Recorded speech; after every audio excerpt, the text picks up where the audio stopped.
पहला प्रश्न है, जब पानी जम जाता है तो उसका घनत्व डैश डैश होता है। जब पानी जम जाता है तो उसका घनत्व क्या होता है? राइट आंसर इज घट जाता है। चलिए क्वेश्चन नंबर 2 की तरफ आगे बढ़ते हैं। रामकृष्ण मिशन की स्थापना किसने की थी? बहुत बार क्वेश्चन पूछा जाता है, रामकृष्ण मिशन की स्थापना किसने की थी?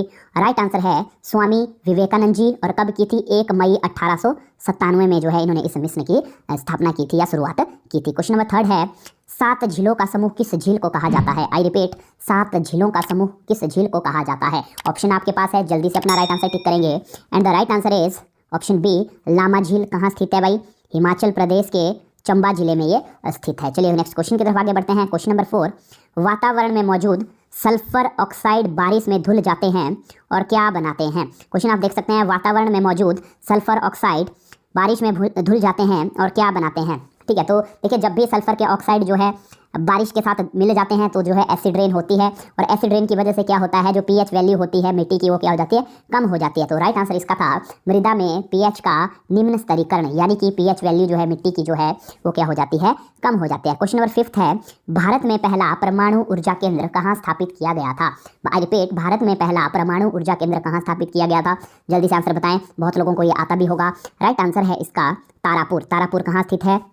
तारापुर स्थित है महाराष्ट्र में। ठीक है जी, तो ऑप्शन ए इसका राइट आंसर है। चलिए क्वेश्चन नंबर 6 की तरफ आगे बढ़ते हैं। क्वेश्चन नंबर 6 है, मोस्ट इंपॉर्टेंट है, अंतर्राष्ट्रीय न्यायालय में न्यायाधीशों की पदावधि कितने वर्ष की होती है? मतलब जो इंटरनेशनल जो कोर्ट है वहाँ पर जो जज है तो उसका जो समय है जॉब करने का वो कितना रहता है? जल्दी से राइट आंसर टिक करेंगे इसका। And the right answer is 9 वर्ष। ठीक है, साथ ही साथ मैं यहाँ पर बता देता हूँ कि जो अंतर्राष्ट्रीय जो न्यायालय है वहाँ पर जो जजों की संख्या होती है वो कितनी होती है? 15 जज वहाँ पर रहते हैं। ठीक है, और शर्त ये रहती है कि कोई भी ऐसा जज नहीं होना चाहिए या कोई भी देश ऐसा नहीं होना चाहिए जिसके 2 जज हों। टोटल जज 15 होंगे। ठीक है, इनकी जो अवधि है मैंने आपको बता दी 9 वर्ष की है। और ठीक है, और हर 3 साल बाद क्या होता है? हर 3 साल बाद जो है 5 जज बदल दिए जाते हैं। ठीक है जी, चलिए नेक्स्ट चलते हैं क्वेश्चन नंबर 7 की तरफ। भारत के किस राज्य में लाल मिर्च सबसे अधिक पैदा होती है? आई रिपीट, भारत के किस राज्य में लाल मिर्च सर्वाधिक पैदा होती है? तो option is option A, Andhra Pradesh. Question number 8 की तरफ आगे बढ़ते हैं। क्वेश्चन नंबर 8 है, भारतीय प्रशासनिक सेवा किसके शासनकाल में प्रारंभ हुई थी?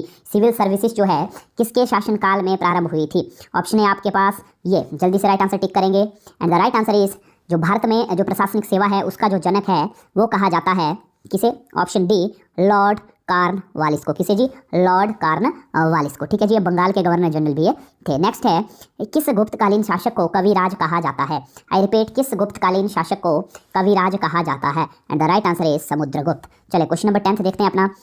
बांदीपुर राष्ट्रीय उद्यान किस राज्य में स्थित है? आई रिपीट, बांदीपुर राष्ट्रीय उद्यान किस राज्य में स्थित है? And the right answer is option C, Karnataka. Next question is question number 11, Bharat के किस राज्य में विश्व का सबसे बड़ा थोरियम का भंडार मौजूद है?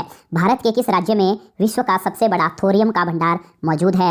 एंड द राइट आंसर, जल्दी से आप इसका टिक करेंगे। राइट आंसर है केरल। और यहाँ पर अगर हम थोरियम के सिंबल की बात करें तो TH, capital T small h यहाँ पर यूज किया जाता है। चले क्वेश्चन नंबर 12 है, चंबा की रानी की याद में कौन से मेले का आयोजन किया जाता है? आई रिपीट, चंबा की रानी की याद में कौन से मेले का आयोजन किया जाता है?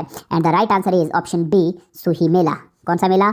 सुही मेला। कहाँ लगता है? चंबा में लगता है। जो चंबा की जो रानी थी जब वहाँ पर सूखा पड़ा था, ठीक है, तो उन्हें बॉडी में जो है जिंदा चिनवा दिया गया था और उन्हीं की याद में लगता है सुही मेला। और इस मेले में जो पार्टिसिपेट करते हैं बच्चे और औरतें इसमें पार्टिसिपेट करती हैं। चलते हैं क्वेश्चन नंबर 13 की तरफ। हिमाचल प्रदेश में पर्वतारोहण संस्थान कहाँ है? आई रिपीट, हिमाचल प्रदेश में पर्वतारोहण संस्थान कहाँ है? तो राइट आंसर है option A, Manali. Question number 14 की तरफ आगे बढ़ते हैं। लाहौल घाटी व स्पीति घाटी को वैसे हम कहते हैं लाहौल एंड स्पीति। ठीक है, हिमाचल प्रदेश का एक जिला है। तो जो लाहौल घाटी है और जो स्पीति घाटी है उनको जो आपस में जो दर्रा जोड़ता है वो कौन सा दर्रा है? जल्दी से आंसर बताएंगे। राइट आंसर इज कुंजुम दर्रा। तो इन दोनों के बीच में एक दर्रा है जिसका नाम है कुंजुम, और वही इन 2 घाटियों को जोड़ता है और हिमाचल प्रदेश का एक जिला बनता है लाहौल एंड स्पीति। चलिए नेक्स्ट बात है, थर्म किसका यूनिट है? थर्म किसका यूनिट है? तो थर्म यूनिट है उष्मा का। उष्मा को इंग्लिश में हम क्या कहते हैं भाई? हीट कहते हैं। चलिए नेक्स्ट क्वेश्चन की तरफ आगे बढ़ते हैं। क्वेश्चन नंबर 16 मोस्ट इंपॉर्टेंट है, किसकी कमी के कारण थायराइड ग्रंथि की अत्यधिक वृद्धि होती है? किसकी कमी के कारण थायराइड ग्रंथि की अत्यधिक वृद्धि होती है? तो थायराइड के बारे में मैं बता दूं, थायराइड जो ग्रंथि होती है ये कहाँ रहती है? गले में होती है। कहाँ होती है जी? ये ग्रंथि होती है गले में, ग्लैंड्स है ना हिंदी में।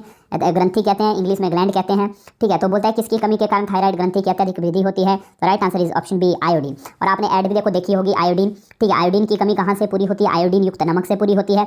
यदि शरीर में आयोडीन की कमी हो जाएगी तो थायराइड ग्रंथि में क्या होगी? अत्यधिक वृद्धि होगी, जिसकी वजह से आदमी को आपने देखा होगा बीमारी गला में स्वेलिंग, या जिस बीमारी को हम कहते हैं घेंगा।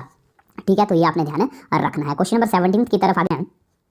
जब लोहे में जंग लगता है तो उसका भार क्या होता है? ये बोलता है कोई लोहा आपके पास है, उसमें क्या लग जाता है? जंग लग जाता है, रस्ट लग जाता है, रस्टिंग ऑफ आयरन हो जाता है, तो उस लोहे का भार क्या हो जाता है? जल्दी से आंसर बताएंगे। तो लोहे का भार बढ़ जाएगा। लेकिन यदि हम लोहे की स्ट्रेंथ की बात करें, क्वालिटी की बात करें, तो क्वालिटी क्या हो जाती है? घट जाती है। तो आपने ध्यान से देखना है कि क्वेश्चन आपसे क्या पूछा गया है। चलते हैं नेक्स्ट क्वेश्चन की तरफ। नाभिकीय विखंडन में ऊर्जा किस रूप में निकलती है? नाभिकीय विखंडन की अगर हम बात करें, जैसे हमारा कोई एटॉमिक बॉम्ब है, ठीक है, हिरोशिमा नागासाकी पे जो एटॉमिक बॉम्ब दिखाए गए या फेंके गए, ठीक है, तो जब वो फेंके गए तो कौन सा प्रोसेस हुआ? नाभिकीय विखंडन प्रोसेस हुआ एटॉमिक बॉम्ब में। ठीक है, तो बोलता है वहां से जो ऊर्जा निकलती है वो किसके रूप में निकलती है? तो वो निकलती है उष्मा के रूप में, यानी कि किसके रूप में? हीट के रूप में। चले क्वेश्चन नंबर 19 की तरफ आगे बढ़ते हैं। बैटरी में निम्नलिखित में से किस एक एसिड का प्रयोग किया जाता है? ये बताया गाड़ियों में जो बैटरीज लगाई जाती है रोशनी के लिए, प्रकाश के लिए, तो उसमें कौन सा ऐसा एसिड है जो यूज़ किया जाता है? तो राइट आंसर है सल्फ्यूरिक एसिड। और सल्फ्यूरिक एसिड का अगर फॉर्मूला कई बार पूछ लिया जाता है तो फॉर्मूला है H2SO4। बढ़ते हैं क्वेश्चन नंबर 20 की तरफ। 20 क्वेश्चन है आपका, रसोई की गैस एक मिश्रण है। जो घरों में हम जो गैस यूज़ करते हैं रसोई में, जिसको हम कहते हैं LPG। तो यहाँ पर क्वेश्चन पूछता है जो घरों में जो गैस यूज़ की जाती है, यानी कि जो LPG यूज़ की जाती है, वो किसका मिश्रण है?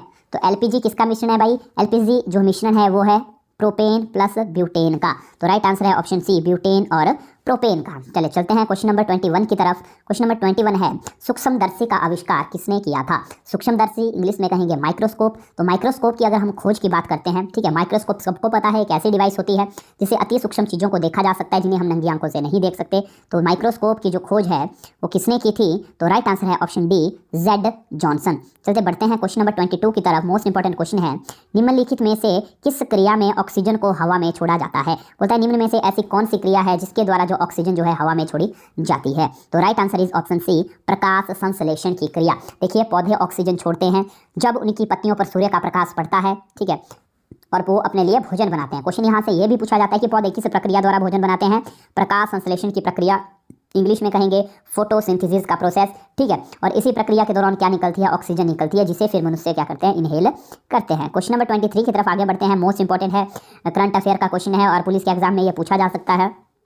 Statue of equality, statue of equality Bharat के किस स्थान पर या किस राज्य में स्थित है? हिंदी में इसे कहेंगे समानता की मूर्ति। तो कहाँ स्थित है? तेलंगाना में स्थित है। और इसकी अगर मैं इनॉग्रेशन की बात करूँ, उद्घाटन की बात करूँ, तो जो 5 फरवरी जो हमारा अभी आने वाला है, 5 फरवरी 2022 में इसका उद्घाटन होगा। कौन उद्घाटन करेगा? भारत के जो पीएम है, यानी कि नरेंद्र मोदी जी जो है 5 फरवरी में इसका उद्घाटन करने वाले हैं। चलते हैं क्वेश्चन नंबर 24 की तरफ। डिजिटल संसद ऐप, डिजिटल संसद ऐप भारत में कब लॉन्च की गई? देखिए, भारत में हाल ही में एक डिजिटल जो है संसद ऐप जो है लॉन्च की गई है। जो स्पीकर है हमारे ओम बिरला जी, उनके द्वारा। ठीक है, तो इस ऐप में जो संसद की जितनी भी गतिविधियां हैं वो आप उस ऐप पे लाइव देख सकते हैं। ठीक है, तो कब ये लॉन्च हुई थी? जनवरी में लॉन्च हुई थी। अब कितनी जनवरी को लॉन्च हुई? 27 जनवरी को। ठीक है, और ओम बिरला जी ने इसको लॉन्च किया है, ये आप देख लें। ठीक है, क्वेश्चन नंबर 25 की तरफ आगे बढ़ते हैं। इंटरनेशनल लेबर ऑर्गेनाइजेशन यानी कि ILO का मुख्यालय कहाँ है? I repeat, international labour organisation का मुख्यालय कहाँ है? तो इसका जो आंसर है वो आपको खुद चेक करना है। ठीक है, और साथ ही साथ मैं आपको इतना बता देता हूँ कि इन चारों ऑप्शन में से जो इसका आंसर होगा, उस स्थान पर लगभग 8 से 10 हमारे ऐसे इंटरनेशनल ऑर्गेनाइजेशन हैं जिनके हेडक्वार्टर्स हैं। ठीक है, तो अच्छे से उसको पढ़े, क्योंकि 8-10 जब किसी जगह पे कोई हेडक्वार्टर्स है तो वहाँ से क्वेश्चन आपका डेफिनेटली पूछा जाता है। ठीक है, साथ ही साथ आप हमें कमेंट करके जरूर बताएं कि आपका स्कोर कितना था। और